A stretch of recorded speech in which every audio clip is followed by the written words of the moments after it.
Whoa, we only discuss the rare bad movies on this show. Good thing we're talking about the 2000 film Battlefield Earth. No one on the internet has talked about that one. Best get into some backstory here, just in case you know next to nothing about this small independent production. Battlefield Earth is a science fiction film based on the 1982 novel by L. Ron Hubbard. What? Oh no!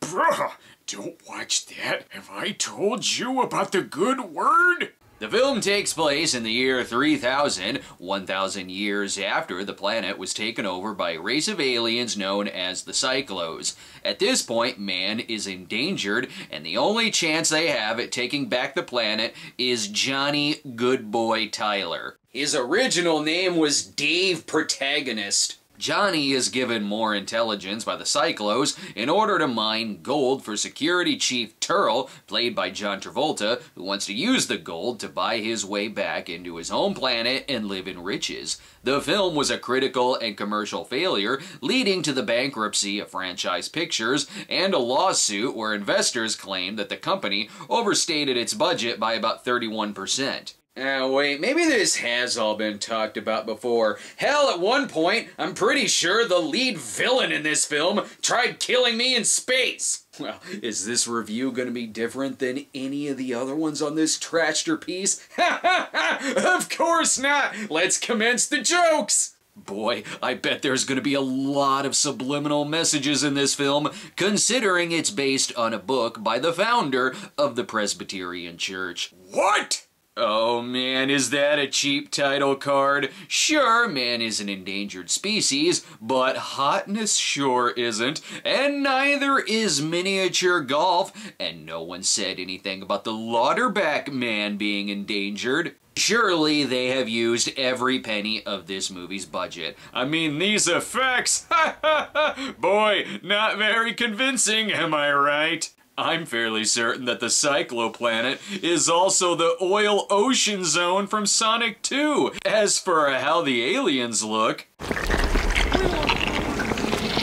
I think that's their anus. Wait, this is too familiar to other Battlefield Earth reviews. Gotta think of something different. Well, I guess I could be positive about it, but that could get me kicked off of the internet. And since when do I give exposure to bad movies? As a cinema snob, it's important that I look down on critically trashed movies like Battlefield Earth, but then again, as a cinema snob, it's also in my DNA to be a non-conformist.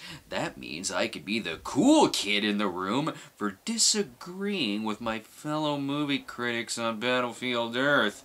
Therefore, I give you 10 awesome things about Battlefield Earth. Ha ha! Look at me! Now, obviously, there's some good things about the movie that are a given. Barry Pepper plays the role of hero completely straight and is trying very, very hard in sci-fi hero mode.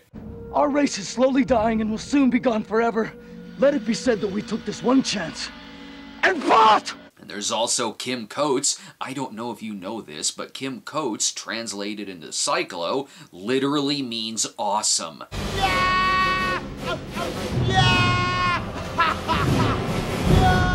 And somehow, Forrest Whitaker maintains a level of dignity in this costume, and in his performance, even with lines like this. I barely make any lousy credits in this job, and I've got 5 wads to support, sir.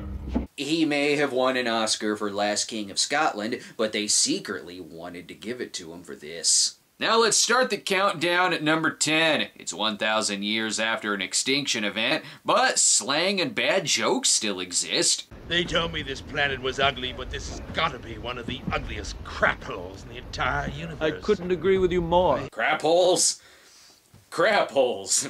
I don't seem to recall that from the book. Oh, here it is. This is one of the ugliest crap holes I've ever seen, said the Cyclo ambassador. Home planet doesn't even know the gold exists, so those corporate crapheads won't even know we stole it. I would say just say the word shit, but somehow that would be just as silly if they called the planet a shithole. Or how about dusting off this century's old stand-up gem? Our spy satellites recorded those images. What is this species? The species is called dog. Dog. Obviously the superior race, having the man-animal chauffeured around. Yes, well... You took over this planet from humans who somewhat tried to fight you, and you know Earth's history because you show it to Johnny, but you still think that dogs ran the planet? For some reason, they weren't as useful when it came to manual labor. But apparently you tried getting the dogs to do what? Build the houses? Well, maybe the Cyclos are just confused because the hero's middle name is literally Good Boy.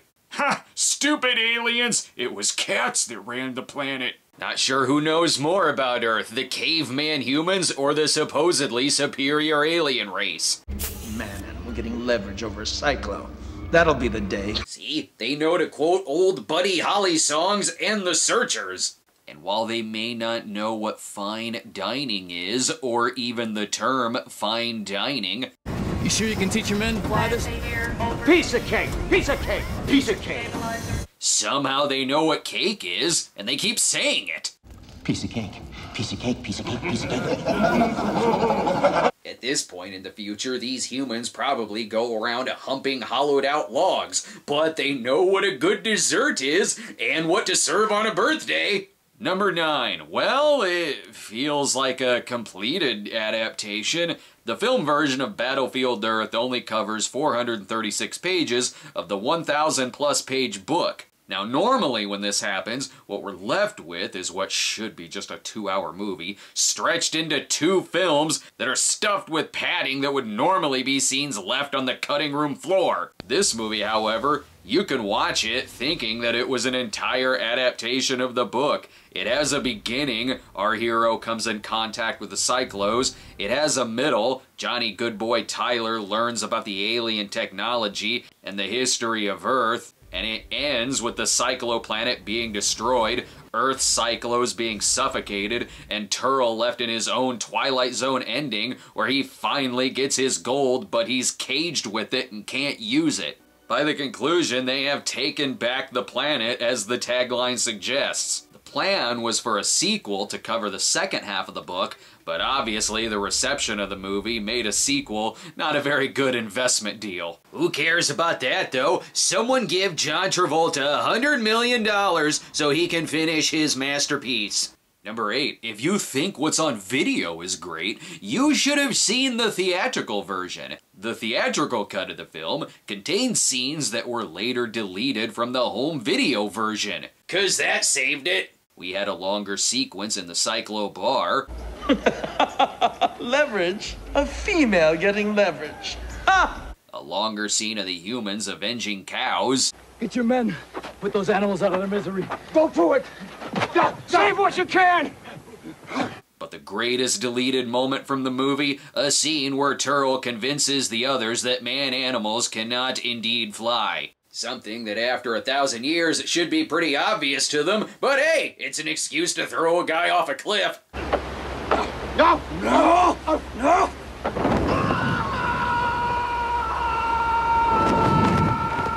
The twist is that he can fly, but if he did, it would have made that effect look worse. These scenes, though, can now be found on the Netflix version of the movie, because at this point, if you're watching Battlefield Earth, you're gonna want the theatrical experience. Number 7, convenient Dutch angles. Sure, the entire movie being shot on a tilt may seem like a recipe for neck pains, but if you find yourself getting very sleepy during the film, the camera angles make it convenient for you to lay your head down on the couch, thus perfectly lining up with the movie's pro nap time movie filter. Production equals profits. And I've already ordered as many new workers as possible to boost production.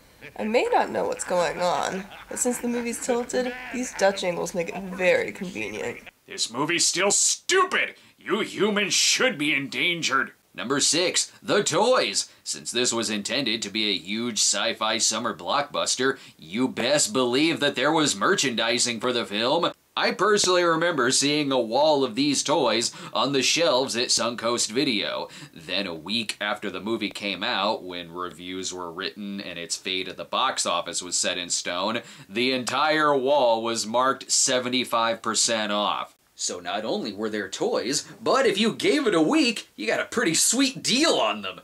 Plus, some of the figures talked, so you could hear all of your favorite lines. You wouldn't last one day at the Academy. I'd like to see any other action figures say that. Exterminate all man-animals at will! What? Again? I don't remember saying that!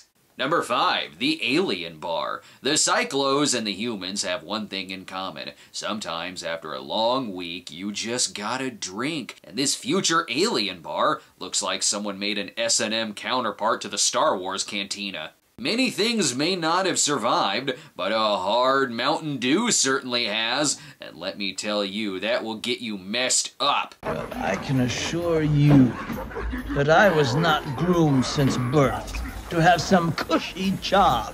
Sir, if you could not walk off with the mellow yellow, your tab is overflowing. Oh, right, tabs still exist. That'll be 6 credits. Put it on my tab. But you don't have a tab.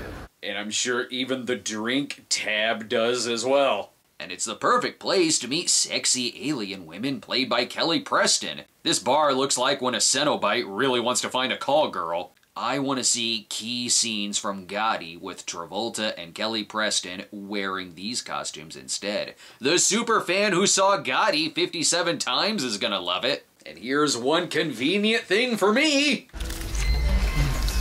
The movie has been interrupted by its own porno spoof. Number 4, stupid aliens. Yeah, the Cyclos are defeated at the end, and it's their own damn fault. These aliens are so dumb they could be their own hilarious 1930s comedy troupe. Turl is to remain on Earth as punishment for banging a Cyclo senator's daughter. Please, tell the senator that if I had even an inkling that that was his daughter... Watch your tongue. I guess political scandals still exist. When he wants to learn more about the humans, he sets them free so he can find their favorite food, which he assumes is rat because it's what he catches them eating. Do you want lunch? I mean, it could be that it was the only food that they could find in this wasteland. My favorite meal is a filet mignon with a glass of clinker brick wine, but I highly doubt I would find that 1,000 years after the apocalypse. Sometimes the Cyclos understand the humans. Surely someone as wise as you has ways to stop me from shooting. Damn right, rat brain. That's the first intelligent thing you've said yet. And sometimes they don't, like when the humans are explaining their entire plan in front of them. Turl could send the humans out to simply mine the gold, but sure, let's teach them everything about human society and the Cyclos, including weapons, and teaching them to fly the ship, leaving them unsupervised to mine the gold, where they do what Goldfinger couldn't, which is conveniently rob Fort Knox. Why is it in bars?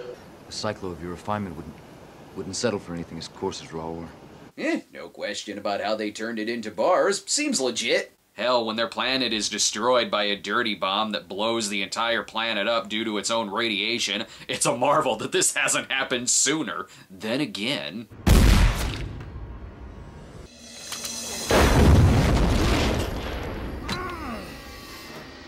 They seem to be okay with getting limbs shot off, so maybe that's how they conquered galaxies. This may all seem like a negative, but it's a very inspirational story, because despite their low IQs, they took over an entire planet. Goals. Number 3, the costumes. Now, the makeup itself shows a lot about the Cyclos race, including that their necks are filled with delicious turkey gravy. But these aliens had to learn sophisticated weaponry, bartending, and using computers with these giant rubber hands due to the Cyclo evolution of their ancestors frequently having sex with monster gloves from a Spirit Halloween. The book describes the aliens as much scarier, with giant claws, towering height, and freakishly creepy gas masks. But no, this is much better. It's like someone couldn't decide to dress up for a Rob Zombie concert or a Kiss concert, so they decided to go to a Romulan costume shop to assemble both. And I think he might be part cat. He's not. How dare you insult me? Number 2, well, it's quotable. Are you not aware that I graduated top of my class? Quite an accomplishment. While you were still learning how to spell your name. I can quote this movie way more than I can many films that win Oscars, or any of the recent Star Wars movies. I was being trained to conquer galaxies. You are pathetic. You wouldn't last one day at the Academy. Correct, Brain.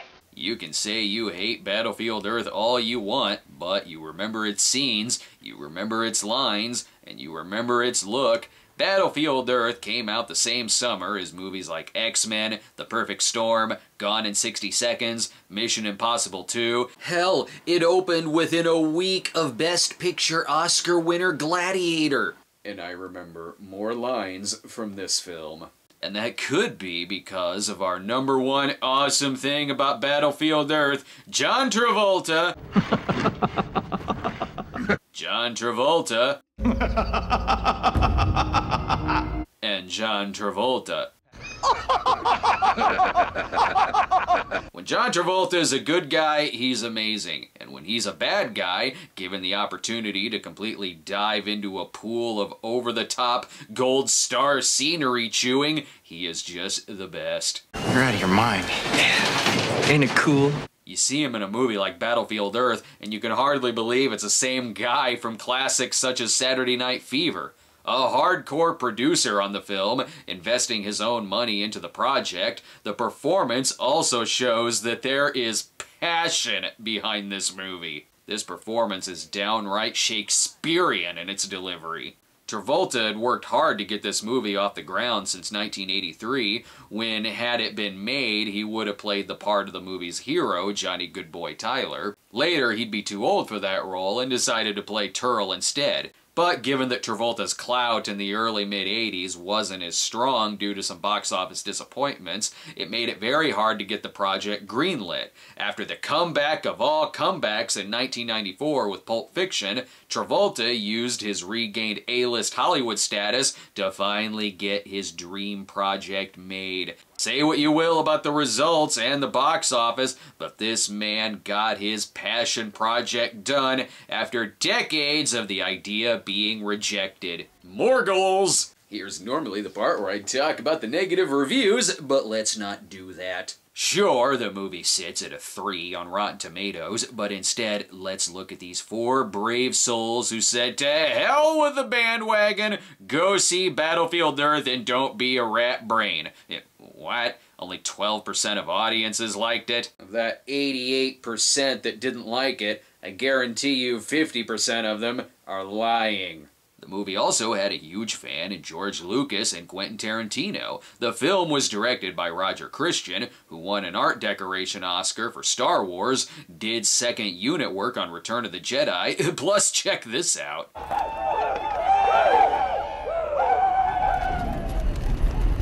Stupid humans.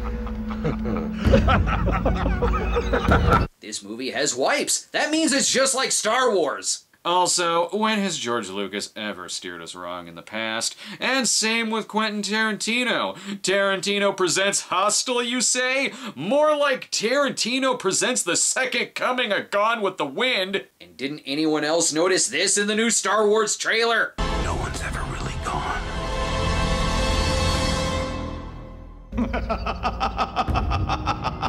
It's the Star Wars Battlefield Earth crossover we've been asking for years. These 10 things should convince you to give Battlefield Earth a shot, for if you do so, then you will be glad Field Earth. Oh my God!